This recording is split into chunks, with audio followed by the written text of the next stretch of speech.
Member for Gagetown Petitcodiac. Mr. Speaker, almost immediately the people of my riding began to feel the impact of the loss of our Gagetown Ferry.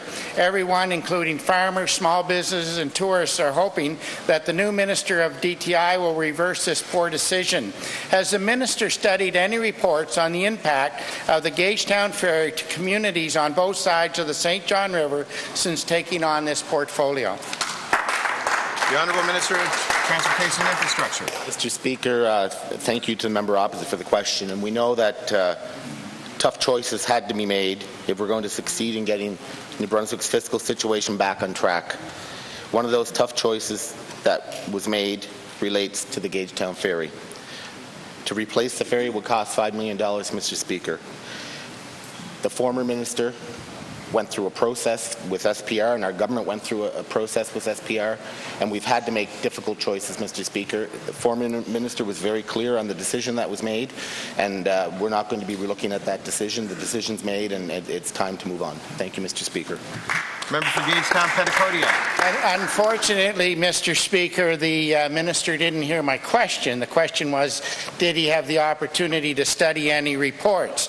As part of the strategic program review exercise, members of DTI's Planning and Strategic Development Branch started work on an economic evaluation of the ferries on the St. John River.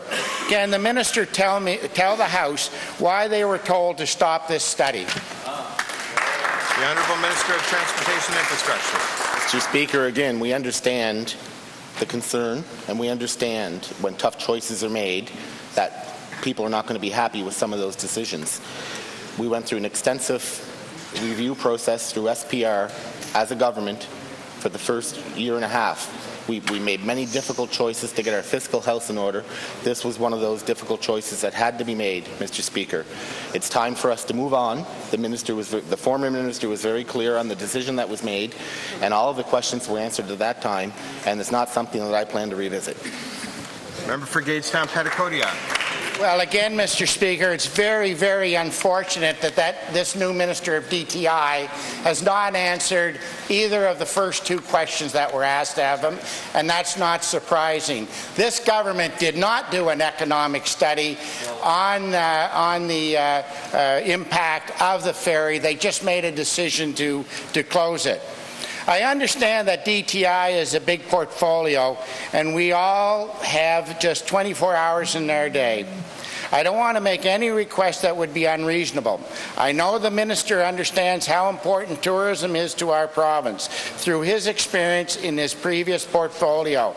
So today, I would just like to ask the minister in his new portfolio if he will commit to doing a socio-economic evaluation of ferries on the lower St. John River. Hear, hear. The Honourable Freeman. Monsieur le Président, nous travaillons très fort pour accomplir les buts que nous avons avec les gens du Nouveau-Brunswick, de faire croître notre économie, mais aussi de redresser nos finances publiques pour que nous soyons capables d'investir dans les priorités des gens du Nouveau-Brunswick, l'éducation et bien sûr la santé. Alors, Monsieur le Président, oui, il y avait des choix difficiles à prendre et nous les avons pris. On va continuer à travailler avec les gens du Nouveau-Brunswick pour faire les meilleurs investissements possibles pour essayer d'accomplir nos buts collectifs. But, Mr. Speaker, what I don't understand is when there are 5 member statements talking about electoral reform and not one question coming from the opposition. It's very troubling. And Mr. Speaker, if they would have a dialogue and a discussion instead of running into a scrum, sprinting into a scrum to say that they oppose the electoral reform and that they will not be a part of the committee, why will they not take the time to discuss with us, even here in question period if necessary? They would know that we're not seeking the majority on the committee. They would know that the discussion is open-ended and we want them to be involved, and they would know that it would be non-partisan, just like the people New Brunswickers want and deserve, Mr. Speaker.